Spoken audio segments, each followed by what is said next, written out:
high atop the pastoral center of the Diocese of Camden, you're listening to Talking Catholic. Hello, everyone, and welcome to Talking Catholic. This is Marianela Nunez, and I am here with my great colleague and co-host of Talking Catholic. Who are you? I'm Mike Bress. Hi, Marianela. It's good to have us back together. It's been a couple of podcasts since it's been you and I, so that's exciting. I know. It's great. You know, I still get to... Do you want me to call you Greg or Mike in this one? Well, in this one, we can go Mike, because it's just me today. Yeah, so people, it's not Mike Walsh, it's Mike Bress. Hi, Mike. I hope you're listening to this one. I'm sure he will be. All right. Okay, so what are we doing today? Today, we're going to be talking about a topic that's near and dear to me and probably going to be very entertaining for me, but we'll keep you kind of caught up on everything. But we're talking about sports in high schools, right? Athletics and the thoughts around leadership in sports, which is going to be exciting, I think, on my part and for yours, I think, as well. How are sports your thing, Mike? So how are they not, I guess? So our one guest, which we'll introduce in a second, and I think have a daily 5-minute conversation about Philadelphia sports. So I'm a fan, but I was also, and was very, very generously a runner in high school and college. So I ran distance runs. I can't so much anymore.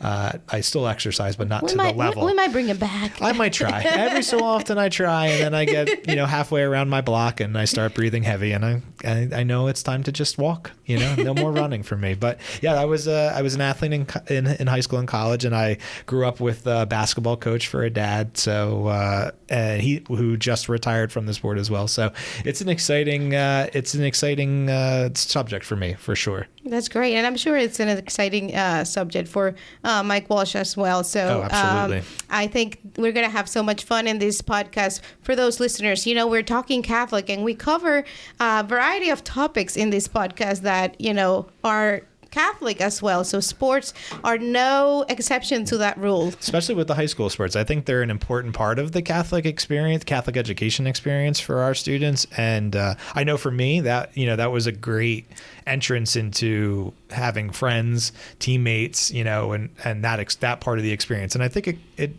moves well with the classroom, right? In between, that discipline, that accountability, all the things we talk about on the podcast, I think they translate to the teams as well. So so let's stop the chit chat and let's go to the meat of this program. And I would love to introduce our first guest here is Donna Camardo. She's a retired math teacher and also director of team development at PVI High School, Paul VI High School. So welcome to our show for the first time. We're happy you're here. Happy to be here. Thank you. Yes, and accompanying her too and us here is Sister Marianne McCann, who is the retired principal of Paul VI, and she's also a colleague of us in our Office of Catholic Education, doing the leadership program, developing that for us. And she was previously here in the podcast as well a little bit ago. Yeah. So welcome back, Sister Marianne. Thank you. Thank you for having me back again. Yes. And Mike, why do we have Sister Marianne back and Donna here in this podcast today? Yeah, it's an interesting story. So Donna actually emailed us, which for our listeners, if you ever have an idea for us, feel free to email Talking Catholic.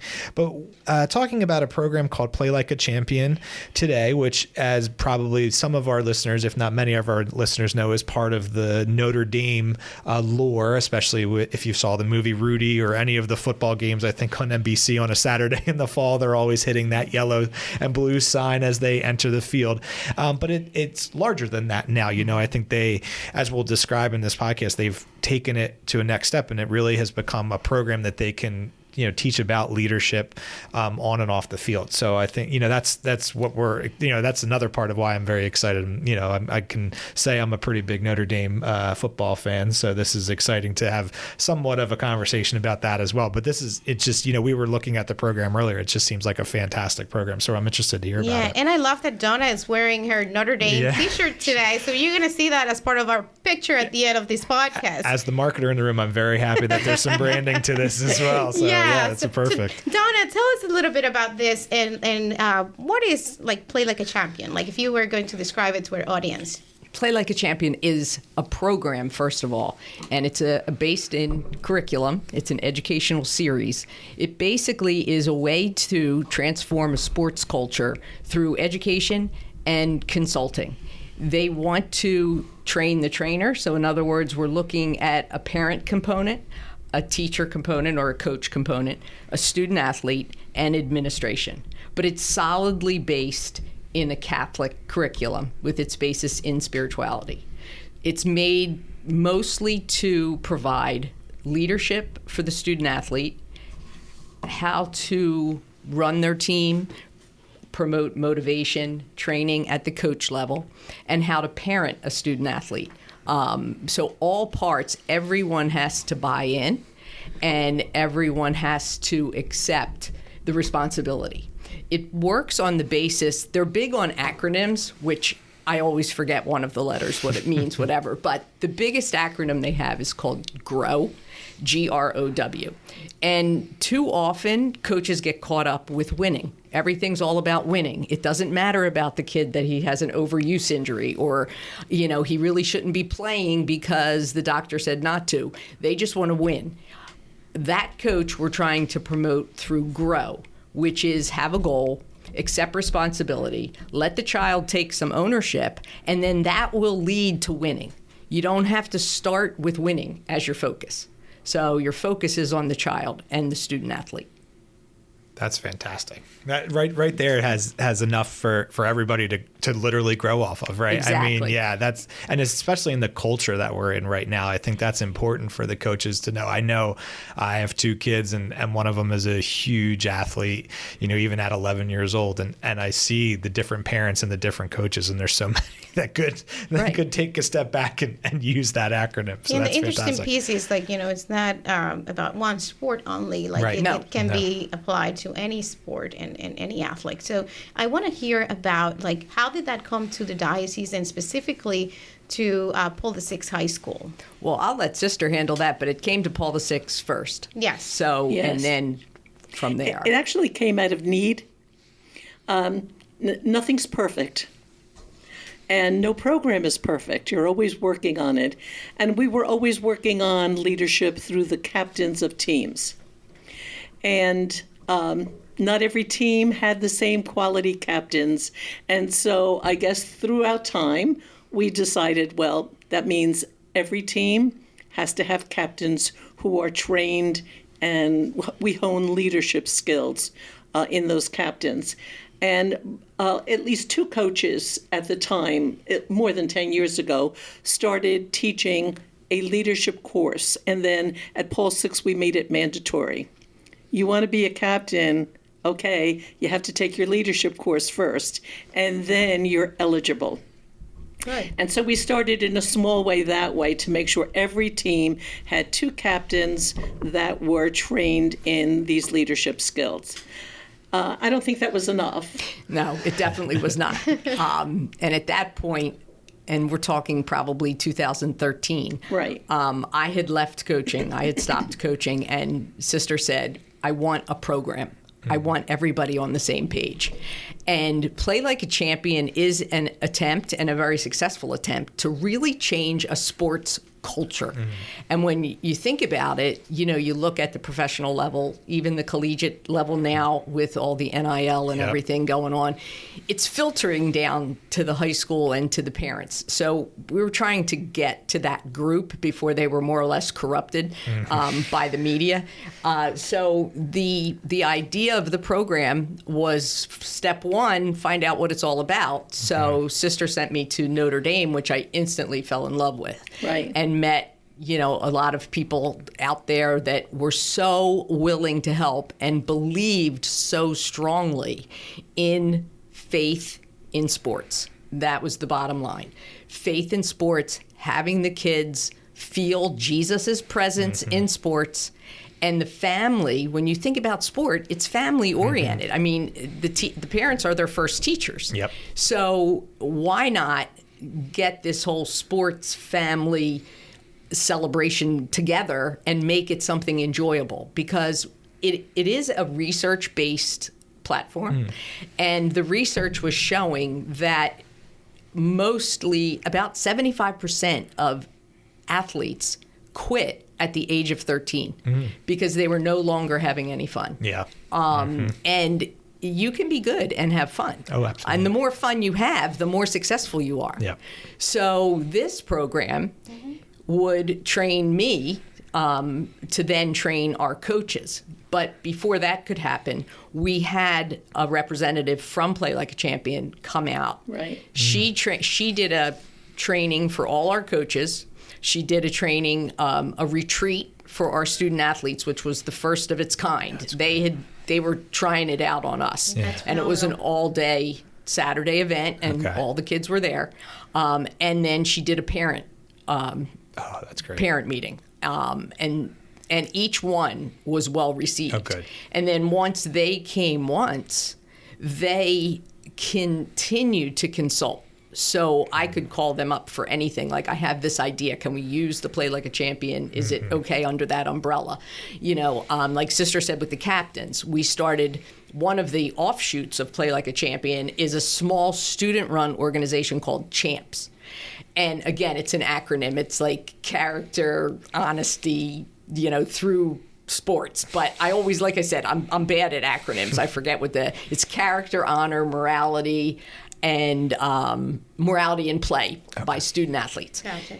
Anyway, the captains were automatically a part of this organization, but it wasn't, we were trying to not limit it to just NJSIAA sports. Right. So if you had a club sport or you had an intramural sport, or even if you had a club that you wanted to be a part of this and you met, you did everything you were supposed to do, then you were involved. Didn't even have to be an athlete on a team. It could have been a manager on a team, whoever. It was very inclusive. That was a service-oriented and a leadership-oriented group. Yeah. And that is still active. So like if you, like, our listeners, maybe kind of like asking the question to themselves, so what does that mean? Like, how is that done? Like, what are we really talking about here? And what's different than, like, having a regular Catholic school like that does prayer and like incentivize people to actually make sure that their faith come out in sports? What's different from like the Play Like a Champion? Before Donna adds to that, you have to think of the idea of, you're not just putting in a program, a one-time program, and handing out a book. You really need somebody. We have an athletic director at Paul VI High School. You're concerned with buses and coaches and times and meetings and contests and equipment. You really need, if you're serious about this, you need someone who's going to bring to the table and organize, collect together, someone who's interested in keeping the Lord, keeping Jesus, keeping the students faith-filled in sports. And that's what this program does. This is what you need, but you need a person to do that. And Donna will help you out with all of the particulars. But that's why we needed this. When we looked over 10 years ago at the surveys that we took, we saw some of the pitfalls and some of the gaps that we had to close to make it not just any sports program, to make it a Catholic sports program, displaying living Catholic values, just not sports values. As Donna was saying, it's just not about winning. Right. So a lot of things had to be put there, and that's why I asked Donna to go. We also sent coaches out to Notre Dame. We sent the athletic director out to Notre Dame, as the person who took over after Donna also went out there, to be imbued in the spirit and the details of how you run this. It's really putting something out there, but you need somebody collecting everything together and making it one program. Otherwise, it's just little pieces, bits and pieces. Yeah, and how, like, would you say, like, the first year of implementation went, and like what were the things that made a change? Well, one of the things is you have to be patient, and I'm not a patient person at all. So I wanted everything changed yesterday, But you have to. took a lot of time, and it takes a lot of educating, and it also takes a lot of, if you don't want to buy into this, then maybe you need to coach somewhere else. Yeah. And I hate to say that, but we have a lot of well-meaning coaches, but they're not what's the best fit for the kids. Right. So the coaches had to go through the training, and you have to get the coaches motivated. You have to get them to want to build up their team. It doesn't work without coaches. And you don't, on board. and the leadership. But the biggest thing is high school kids as a group are not the most comfortable with their faith. So we were trying to make them comfortable with their faith. And that was a key component of it as well. So I was always pushing, pre-game prayer, pre-practice prayer, after practice prayer. Let's make the captains be responsible for carrying the water, not the freshmen. Yep. Lead by example. As Jesus did, lead by example. And that has to catch on. So as soon as some of the successful teams are doing it. Exactly. It's like anything else. Right. It catches on. Kids but are you have to stay on top of it. So every team was responsible for their captains to attend the captain's course. Every team was responsible for a team mass, to put together a team mass, and the families were invited. And the last couple we did before I retired, we actually did them over at St. Joseph the Worker Church Parish. And we had the kids serve as ushers. The people loved it. It was really, really nice. And, they were well received. And they also had to do a service project. So every team had to do a service project. So that was above and beyond the service requirement for Paul VI. And as a team, we would either work the Special Olympics, or they did like a cleanup down at the waterfront. Just different things. Yeah. But run a camp for younger kids, like a mentoring program.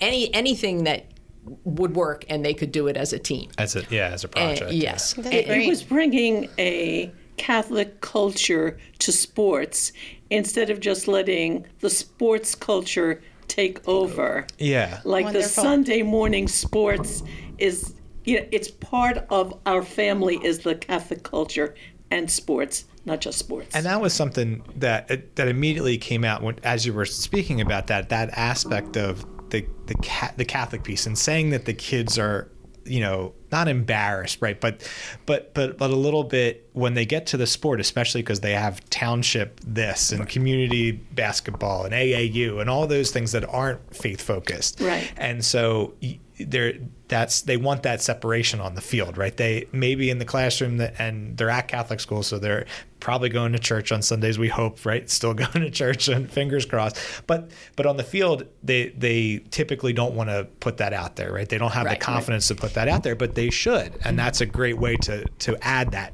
factor to it. I always remembered there was one time when Bishop mentioned a word that kind of like always has like been in my mind since he said it, and the way he said it was like, you need to be unapologetically Catholic. Yeah. And I think with that program, you're teaching the kids to actually, have faith wherever they go, whatever they are, and if they're athletes, even more. So I have a question for you regarding disciplining the kids for sports. Like, it's sometimes a very hard issue for leadership to manage, because we see a lot of that. How do you feel like that program impacted like disciplining issues? I think it was awesome because a lot of the initial disciplining, so to speak, came from the captains. Okay. So it was peer, Yep. which is so much more effective. Yes. Yeah. Now, if it was something huge, then the administration would step in, but the kids would have to go through the channel. So if there was a child to be disciplined, and the captain would be the first person to do it. Now, maybe I saw it or sister saw it, but we would go to the captain first and give them an opportunity to control it and to take care of it. And then if they came back and said, I can't really do this, we need to go another step, Right. Then we would talk to the child, explain, this isn't what we do here.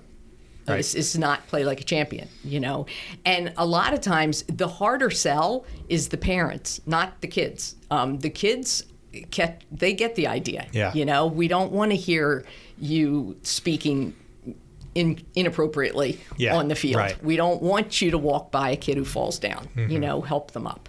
They're little things that you do because you're a Christian Catholic. Right. But we were really adamant about ownership. So if there were issues, the team had to own it. And the team owned it as a group. So if we had a problem with one kid, the captain would have to take care of that. And if he couldn't, then sister or whoever then it would goes up step the level. in. Yeah. Okay. I think my thought has been that's been going around in my head as we're talking about it is I don't want anybody to think with the program or with what we put in, we were reinventing the wheel. No. Not that some of the teams didn't have a mass that they put together and went Sure. to. What the program did was it became the school sports. Everyone took part in the service. Yep. Every team, 20 varsity teams, 20 service projects. 20 masses. Not that we were counting, but we did it for everyone. Everybody had to meet a minimum standard and then some. Right.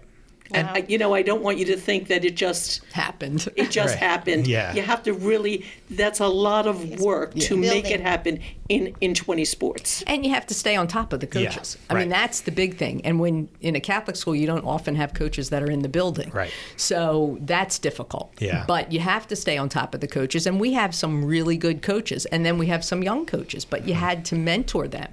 You have to give them a year to learn this isn't club. This isn't little kid intramural. Right. This is high school sports. And we're trying to develop kids for their lifetime. Yeah. We want them to have good character, good leadership, good morals for a lifetime. Yeah. They may not play sports when they leave Paul VI, but that doesn't mean their sports aren't going to impact Yep. them. The latest program now at Play Like a Champion is one of inclusion. A team for every child is this year's mantra.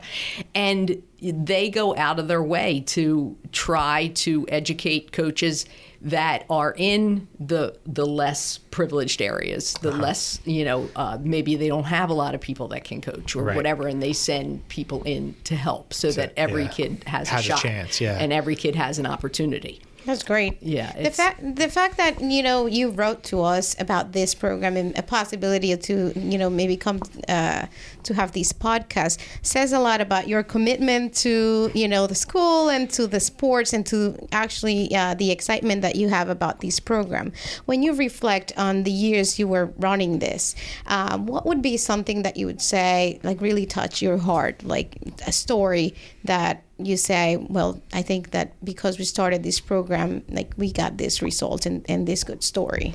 Well, it's kind of funny that you say that because with Play Like a Champion, we tried to involve the spirituality, of course, but academics as well. And you always have a most valuable player. Everybody wants to be that. You always have a, coach award, whatever.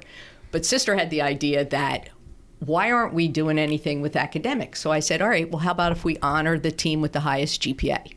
Now, That's what we did. And that's what we did. Well, so can I tell you that at our sports nights, they were cutthroat about what team got the highest GPA. Like it was so funny because one year the ice hockey team got it, and historically they never got it. And they Sorry, went John Kalitz. nuts. I know, right? They went crazy, and little did I know that I had to do all these things by hand because Sister didn't mention that fact that had to go through and get all their grades and do it by hand. So, but it became such a coveted award, and all it was a certificate for their coach. But the coach would go crazy, the kids would go crazy. It was just so cool. Yeah. It was great to have. There were honors at the sports events that weren't just about, you won 25 games, or you did this, or you hit the best, or you're the best. Not that. Right. They were excited about the different honors they were going to get that didn't have to do with just playing on the field. That's amazing. And that's, I think, one of the things that, some parents look at when they're looking at a Catholic school and, sports. You want to make sure that the kids understand that, we're here as a Catholic education system to educate children first. And I think sports are huge and very important, but at the same time, we want to keep them focused on academics as well. So what a smart idea, Donna. It really was well received. That brings it back around. They still do. We gave a Play Like a Champion award for each team. And that was that kid that was either a good leader. They didn't even have to ever step foot on the floor. Like, I remember when I coached, my absolute best Play Like a Champion player maybe saw a few minutes in the whole season, but she was the motivator. She was the leader. She was the person who got everybody up for every game and consoled everybody when you lost, you know, that kind of thing.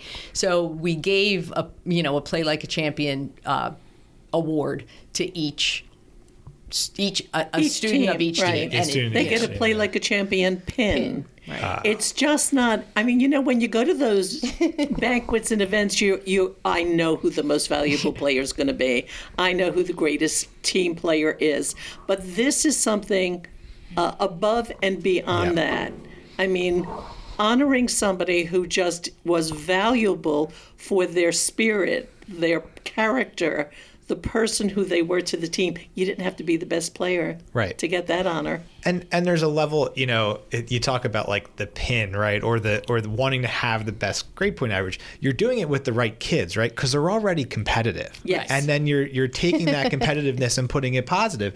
I am so thankful that I get to coach or help coach a lot of my kids' stuff. And a lot of them, when I was helping to coach the 3rd and 4th grade basketball teams, right at the end of the game, we would do like a game ball, or I would put a message in the chat, and it wasn't always the kid that scored the most points. It was somebody who made an impact, a positive impact on the team. And it was the kid who was high-fiving everybody on the way out, but they all see that. Right. And so they're coming up at a practice and they're saying, how do I get a game ball?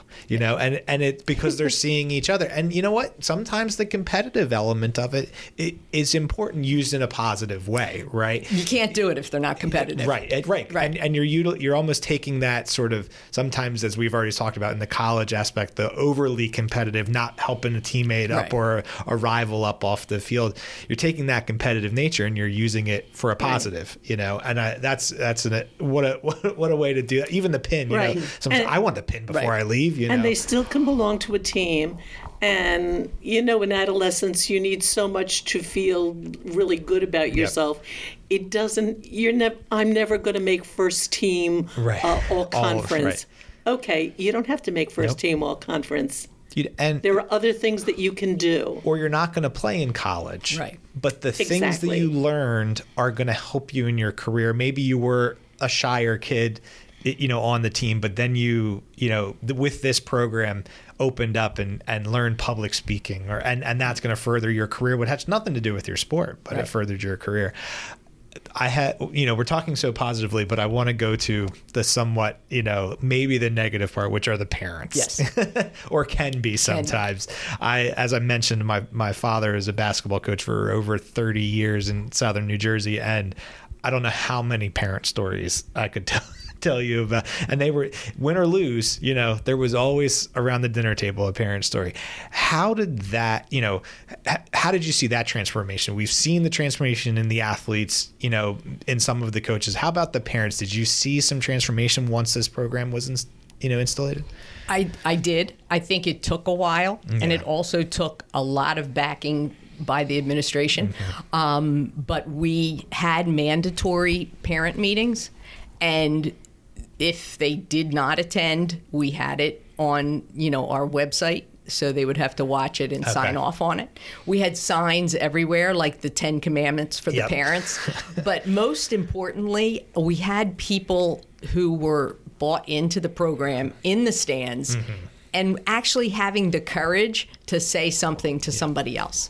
Yeah. And then I said to sister, I want to print up the 10 commandments. And she's like, what are you talking about? I said, just put them on little business cards. And if somebody's getting out of control, I'm just going to hand them the business card.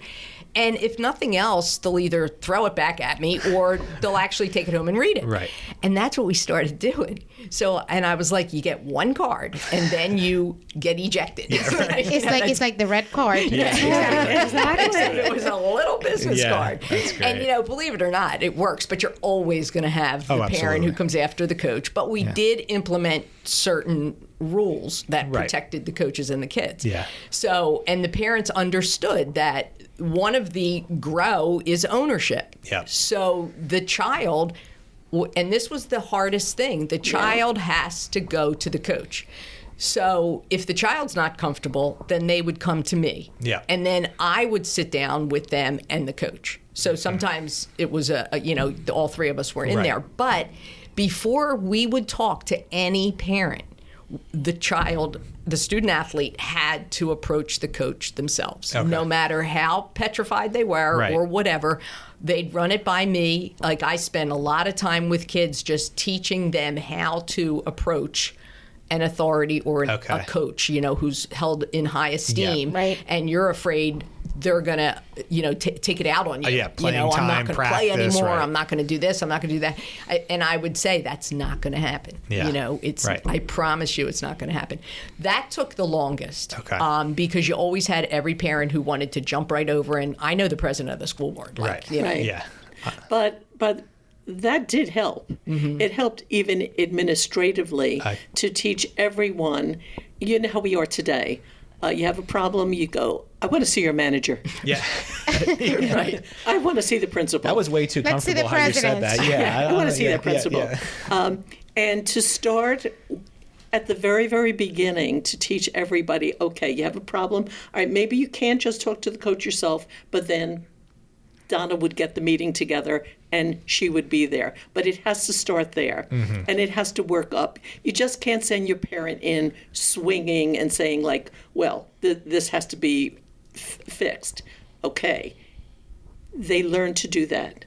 It became a lot easier to work with the kids and the coaches together than it was to just start at the top with a problem and then go all the way back and start again. Right. It just works. And sometimes it's possibly not the coach that's the issue, right? Maybe it is the parent in the stands, and now you're giving the kid the tools to go and express that to the parent, right? Right, And, because that was part of the parent education, because you drive your child to and from everything. Yeah. So what are you using that time for? Right. Are you using it to berate them and tell them how terrible they were, or are you using it to berate the coach? Yeah. Things like that you wanted to turn that into a positive as well. Yeah. And, my own daughter, I used to say, like, we finally got along again when she had her license because we didn't have to go together in any sport, So, but that's, you have to be positive. Yeah. And then we also wanted to promote cheering for everybody's Yes. kid. Like, Yes. don't clap when somebody on the other team goes down. Like, that's just mean. Right. That has nothing to do with play like a champion, but that's a moral thing. Like, that's, that has to That's a change. Catholic value, right? Exactly. Yeah. And you have to say something to them. And I think when you approach people that do things like that, sometimes they don't even realize they're doing it. Yeah. That's one thing. And the other is they know that you're not going to tolerate it. Right. And that once they bought that, we had many less incidents. Not perfection, but improvement. And we talk about that in our work on the enrollment side. We talk to our advancement directors about having parent ambassadors, right? These parents who are already that feel a connection with the school and can rally the other parents, right? And so, you mentioned that too. Sometimes it's helpful to have a couple parents in the stands who just go over and say, hey, it's going to be all right. Let's be positive. Let's keep it going. Much like the kids on the court, right? If you're, it's equipping them, know. And it's so reflective of. The kids see the parents and are reflecting off that, or they're in the car and or they don't want to get in the car because they're like, I had a tough game. I'm going to hear about it, and that's they don't want to play anymore. I mean, you gave that statistics towards the beginning of our conversation that there's kids not playing after 13 years old, and that happened a lot in the running world, especially. I would see younger kids that were talented at a very young age, and you would see them running against kids 5-10 years older than them, because they were talented. But you wouldn't see them a couple years later because they were done. The parent had run it out of them, quite literally. And it sounds like, this program, it's really helpful at equipping the parents with the tools they need to not only encourage their children, but to be able to advise them well, to have those positive conversations and to know how to behave in the field. Because, we get excited when we have our kids playing and, maybe they failed and you didn't think they failed, but they did. And the coach, has stated that. So accepting those things, is that right, Donna? Is Yes. that kind of part of what this is? It is. And I mean, what separated Paul VI from other places was play like a champion. Mm-hmm. And sometimes parents would use it against you. You're like, do you think that's play like a champion? Play like a champion has nothing to do with playing time, right. So you have to make some things clear. Sure. But the fact that your child's going to come out of this a lot more confident, a lot more faithful, a lot more seeing Jesus's presence in sport. Even the Pope addressed sports and family last year, and some of the Notre Dame folks were out at the Vatican for that conference. And when it comes from there, you can tie all this together. And I'm amazed at how many schools have not championed the Play Like a Champion. We're a full partner, which means every week our coaches get a coach note from Notre Dame. Excellent notes. We do it's a Friday morning rally, and it'll be like a motivational thing, like you made it through the week. Let's see what we can do for the weekend.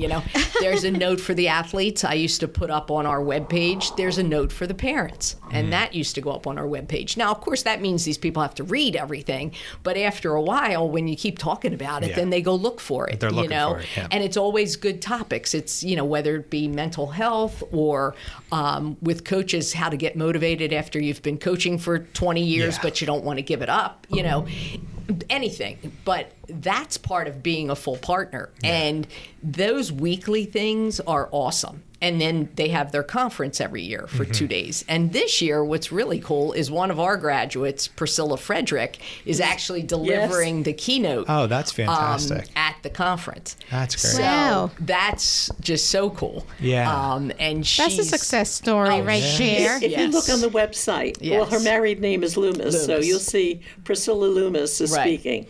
And Wow. she came back and coached for us. And that's another parameter that I feel success with, because I feel as though when kids come back to work with their coaches, they had a good experience. Mm-hmm. If they don't come back, then something's wrong, because you spent a lot of time with that child, And same thing with Priscilla. She came back and coached, and that's huge. That she did that, and then she was really a big help with promoting Play Like a Champion and her parent meetings, because all the coaches, we asked them to have individual parent meetings as well as our one huge Play Like a Champion meeting. And then a lot of it, if you're in marketing, you're in media, a lot of it is getting it out there. Yeah. So everything had Play Like a Champion on it. Yeah. I'm hanging the signs, we have t-shirts, the whole bit, everything, our letterhead had Play Like a Champion, everything had to Play Like a Champion on it. So people would be, so what is this? What is this, right? Exactly. And now we know. Saturated. Right. Yes. We would give out to all the accepted students, Play Like a Champion wristband, things like that you just, it has to be in front of them. Yeah. And then, then they'll do it. And, even now with Corpus Christi Sunday coming up, this whole Eucharistic revival, all of this is tied into sports. Yeah. And people don't always see that. And that's what Play Like a Champion does. Take your Catholic faith and apply it to sports. And be confident in that, right? Exactly. I always think I went Catholic school all my life until I was a junior in high school. We moved down to the Gloucester County area and went to public school for 2 years. But every single time I ran, I crossed myself, or said a prayer before. Yeah. And I was confident in that because I, believed in that faith. But that's, that's something that a public school kid, that you wouldn't see in a public school track meet, right? Necessarily, or as confidently in front of people, maybe off to the side or something beforehand when they're by themselves. But you're putting that front and center, saying a prayer before a game, before a practice, always instilling, having them do a mass. I mean, that's an incredible, talk about ownership, right? You can go to one and you might not be paying attention. We know kids in class and things like that, but this is yours. Right. You're running this. You're feeling every moment of it. Which is Sister even let us put a banner. We had a banner on the back of our field house for the longest time that had the Paul VI emblem, but it had a crucifix through it. Right. And then it had play like a champion. And so that hit you as soon as you walked onto the football field. Yeah. Wow, what an amazing program! I think it's such a good testament of Sister Marianne's leadership at Paul VI, and her vision of it, and that continuity of the program, because it continues and it's successful. Correct, and that's the legacy of it. The person who took it over now, Connie McSherry, she's continuing as best she can, and learning as she goes, with what she has to do and how she has to encompass. Because ultimately, you want Play Like a Champion to be the umbrella and all the sports and clubs underneath it to be the support. Yeah. And that's, I think we achieved that while Sister was there.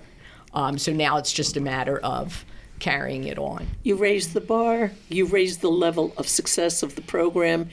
It's not perfection, but it's better than you just let everything just happen. Yeah. Yeah. And you can't do that. Then it's any old sport. It's planning, like the importance of planning. Yeah. Well, and even I guess we can say too, the changing world, because you mentioned the what is it, likeness and the NIL, the NIL, yes. right? Yeah. Name, image, and likeness stuff that the kids can do in college now, and the social media aspect. So 10 years ago, roughly, that you started, 10, 11 years ago that you started, it's that's even changed. So have you figured out, or do they constantly give you these opportunities or lessons or tools for the changing world, right? So how to work properly on social media, yes, right? Things like that. It's funny that you say that, because yes, they do. Because I was not a social media person, 10 years ago, and Sister's like, you really need a Twitter account. I'm like, what? Twitter, what? But we had to do it, and she was always in the forefront. Now with Instagram. technology. Right. Now it's Instagram, right? Or Snapchat. But whatever, we do put limits. The kids learn about social media. Right. There's a whole, as part of the leadership component, is education in social media. And just a great example of a successful student athlete for us was a young girl who, as a freshman, came in and she was clearly above and beyond everybody else as a basketball player. But she had to learn that it wasn't just that. Mm-hmm. So you're not above doing being a good sport, being a good teammate, being a good captain. And the other day she was recognized by the Camden County Board of Freeholders as one of the best in the nation. And the first thing she said when she went up there was, I need to thank God for the blessings that I was given. Wow. And I went, okay, my job's done. We're good. That's wonderful. Check that box. We're good. And she will be going to Notre Dame. Yeah. So that fills your heart, right? Part of the joy of your work. Exactly. That's wonderful. Well, and it's funny you just mentioned that, because long story short, my family brought over some baseball cards and some old stuff of mine for my kids. And one of the things that was in there was my old articles that my dad would cut out and laminate and stuff. And one of them was an interview my senior year, is getting ready for college and my success. And there's a quote, and I'm not making this up, for the podcast. This was actually here. It's real, people. It's real. He's going to have to bring it in, but I'll let you know, listeners. We'll put it up on social media, But it said, I attribute a lot of my hard work to my Catholic education. And I don't remember saying that at 17 years old, but I did. And it was true. And everything that I said in there about discipline and holding myself accountable and the structure of my, training and things like that had a lot to do with that.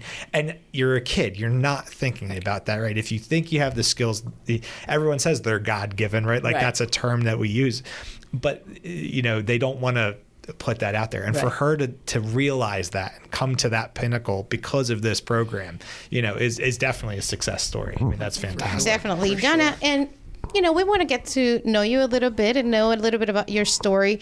We kind of ask, our guests why they came to the field of Catholic education. What brought you in? What's your story? Well, I actually was in public education for 12 years first. And then I stayed home, was a stay-at-home mom for a few years, and then I heard Paul Six needed a math teacher. Part-time, and I thought I really need to go back to work. So when I went in and met with Sister, it was kind of funny because I was like, well, like I can't come in before 10 and I have to leave at 1 to pick up my kids, and she's like, okay. And I was like, oh, really? Okay. Like I might have to say yes to this.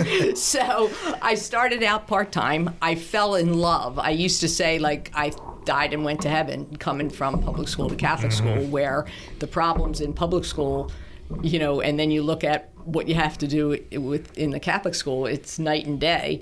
And I just fell in love with it. So when it was time to go full-time, Sister had a position for me. And then I just continued to get more involved. I went to Paul Six. I graduated from Paul Six. And both of my children went to Paul Six.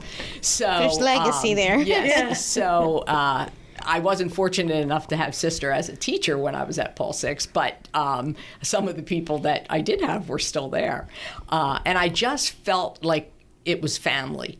So I stayed at Paul Six for 20 years, and it was hard for me to retire. Thank you. It was hard for me to retire. When Sister announced her retirement, I was like, ooh, that's a sign. Yeah. So, you know, the era is changing. But I probably would love to have stayed in some capacity with athletics, but I am still involved with Notre Dame. And if they have anything to do out here, like if somebody wants to train a trainer or something like that, I can still do that for them. And then it saves the cost of somebody coming out from South Bend. But so that's kind of my story. I fell in love with Paul Six. I fell in love with the kids. I coached basketball against your father. That was going to be my question. I knew the name. Oh, there's a relationship yes. here. And I mean, I saw her make the gesture when I said that, and my next question was going to be, because everyone in South Jersey that is involved in basketball knows my dad, and again, true statement. We've heard this before, people. Yes. I knew that was going to be it. That's funny. Yes, but so I coached for probably, I don't know, 12 years maybe, you know, and then when it was time, when this program was kind of surfacing and my daughter was going to college and I had to of the parents, like, and all that extras, you know, I stepped away from coaching.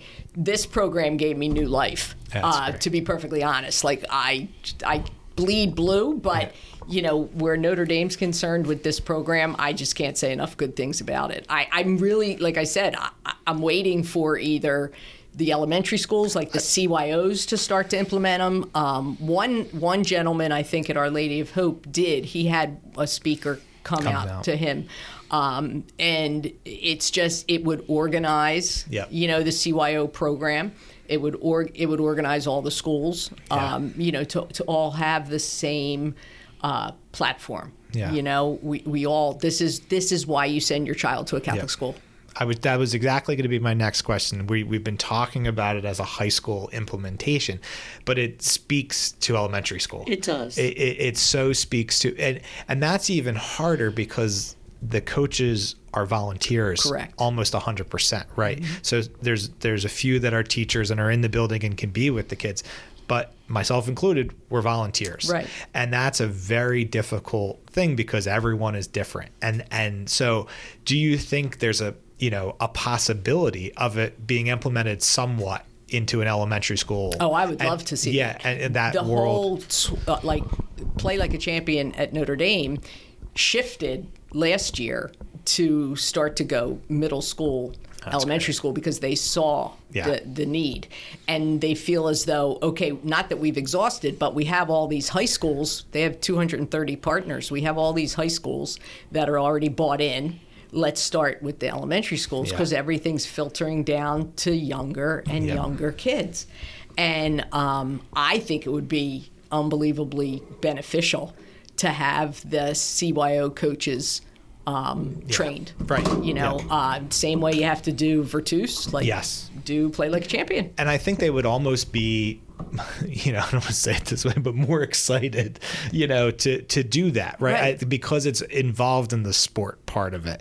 And there's guidance, you know. Yeah, there's guidance because I can tell you, you know, that was the first thing was, how do I do this? Right. Right. And can I have a prayer. I knew we were a Catholic school, but am I afforded the ability to bring the kids in? And I will say one of the best moments early on was that the other coaches, and again, you've got these guys who have been there for a while and can help the younger or newer coaches. You said, yep, we got them around half court, and you take a kid that leads the prayer, and we'll have another kid that leads the prayer. And that's the start. And that brought a lot of confidence to me that, okay, I'm in the right place with this, but there's so much where we can grow. And I think in that aspect of the kids, because they're so, some of them so young, so new to the sport, but all they know is you win or you lose. Right. So like the other thing is like, talking about like the possibility of doing this at the elementary school level.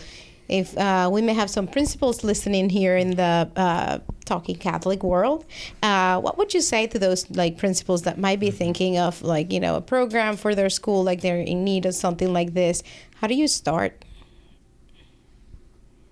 They're looking at each other. We are. And I mean, I just would say jump in and contact. I mean, Play Like a Champion. Well, now it's Kristen Sheehan and Clark Power who run it at Notre Dame. And when you could call them on the phone and talk to them right away, and they would get you started. And then it's a matter of you have to buy into it, and then you have to get everybody else to buy into it. And that takes a lot of work and a lot of energy, but you have to believe in it yourself. Yeah. So until you believe in it, it doesn't work. We have a lot, like you're saying, you coach, you have a lot of well-meaning coaches that don't have a clue. So this program gives them that clue. And if it's a Catholic school, you want something based in Catholic education. Otherwise, why bother? And if you can work within their schedules and their budgets. And their budgets, right. And Notre Dame will do that. Yeah. I mean, they'll work within your schedule. They'll work within your budget. You can even do their conference online now, so it saves you, Might be a conversation for one of our staff meetings. Start on the diocesan level and help our principals out. Yeah. As we're starting to wind down, again, she was asking, different fun facts about you. Is basketball your favorite sport?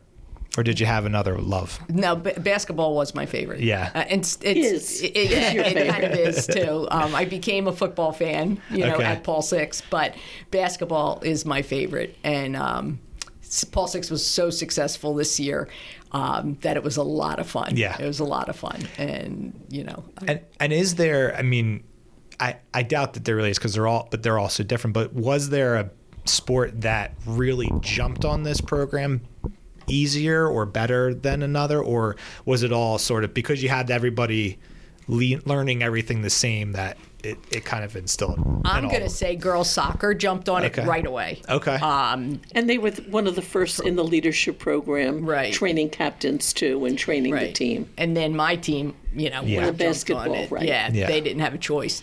So, and then getting football on board. Okay, our my next question was the hardest. Is all about it. Okay. So, so once you get those big three, then you're in.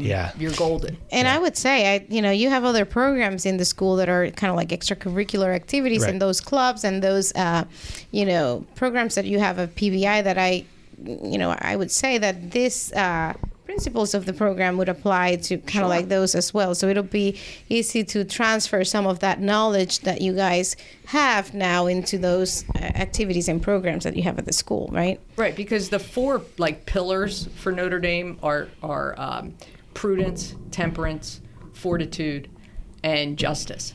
And that applies to everything. Everything. It doesn't matter what you are. Yep. And it makes it one school. Yes. It doesn't make it a sports program and an academic program. Right.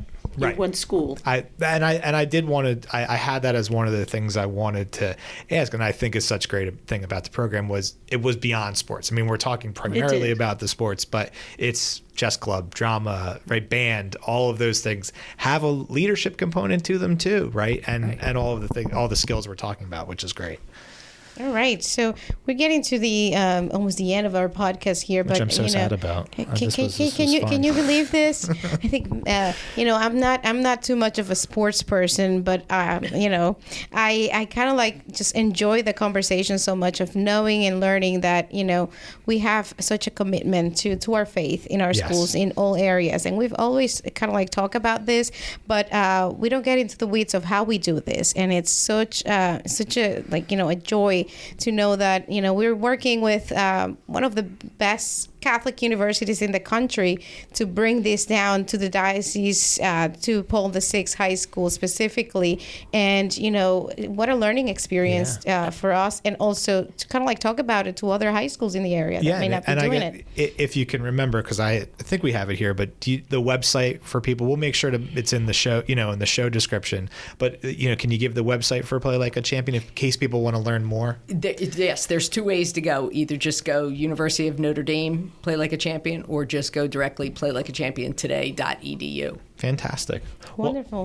Well, we're at our time. We want to thank you both for being here. This was a wonderful conversation. Marianela, as always, this was a lot of fun. Yeah. For you and I, we're going to, we'll figure out the next one. You're going to make me a sports person. This is going to be, so this is only the beginning of your. Yeah. I have to say baseball, I'm from the Dominican Republic, so I've definitely baseball. I have baseball in my blood. You definitely.